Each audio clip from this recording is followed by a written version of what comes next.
Şahinbey Belediyesi olarak biz eğitime çok büyük önem veriyoruz. Daha önce eşofman verdik, forma verdik, futbol, voleybol, basketbol topları verdik. Başarılı öğrencilere şimdiye kadar 2000'in üzerinde bilgisayar dağıttık. Kol saati hediye ettik. Hep teşvik ediyoruz. Başarıyı da teşvik ediyoruz, çalışmayı da teşvik ediyoruz, sporu da teşvik ediyoruz. İlkokuldan, ana sınıfından beslenme kapları dağıttık, boyama setleri dağıttık. Amacımız gençlerimizin sağlıklı bir nesil olarak yetişmesi, obeziteyle mücadele çok önemli, spor çok önemli, eğitimde başarı çok önemli. Ödül olarak şimdiye kadar öğrencilerimize demin de söylediğim gibi okul birinci, ikinci ve üçüncülerine hep bilgisayar dağıttık ama bu yıl farklı bir uygulama yapıyoruz.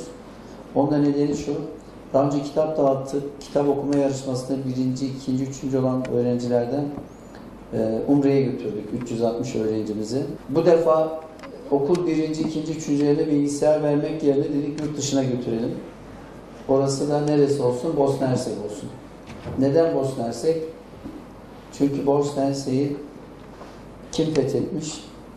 Fatih Sultan Mehmet Han.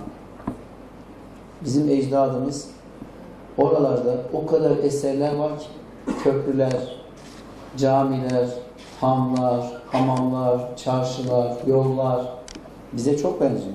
Çünkü çok eser var. Bunları görmemiz lazım. Sizin soracağınız, söylemek istediğiniz bir şey var mı? Öğrencilerimizden, velilerimizden. Her şey çok iyi anlatıldı. Hiçbir sıkıntı yok. Evet. Tek istediğim sizden kitabınızı okumanız, eşyalarınızı unutmayın. Ondan sonra da zaten orada dediğim gibi verilen saatlere, kurallara uyarsak biz gerisini inşallah Allah izniyle hallediyoruz. Tekrar hayırlı olsun. Hepinizi tebrik ediyorum. Hayırlı yolculuklar diliyorum.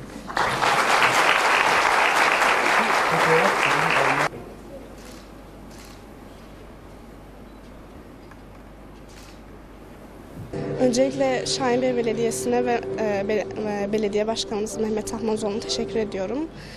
Tüm başarı ödülleri gerçekten çok güzel. Umre ödülü de aynı şekilde öyleydi. Bizi orada çok güzel karşıladılar.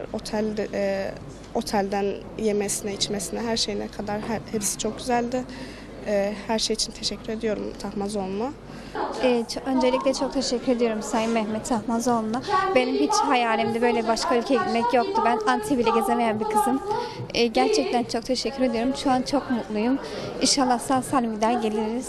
Daha öncesinden yurt dışına çıkmadım açıkçası. Bu proje hakkında da çok bana katkısı olacağına inanıyorum. Çünkü ben biraz milliyetçi bir kişiliğim de var. Orada olan Türk vatandaşlarına neler yapıldı falan. Onları da biliyorum. Bu benim ileriki dönemde başarım için beni tetikleyebilir. O yüzden çok faydalı olacağına inanıyorum. Biz Umre'ye gittik Şahinbey Belediyesi ile. Yani çok güzel bir şey, çok mutlu oldum. Belediyemiz bizim için çalışıyor. Çalışanların karşılığını veriyor. Yani bence çok güzel bir şey. İlk defa gidecek. Çocuğum da zaten yaz tatiline gidememişti. Çok güzel bir proje. Çok beğendim. Bu proje kapsamı bayağı iyi oluyor benim için.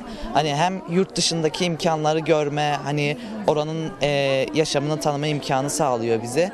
Hem de bizim ufkumuzu açacak. Orası sonuçta bizim ecdadımızın olduğu bir yer. Bu açıdan çok memnunum ben.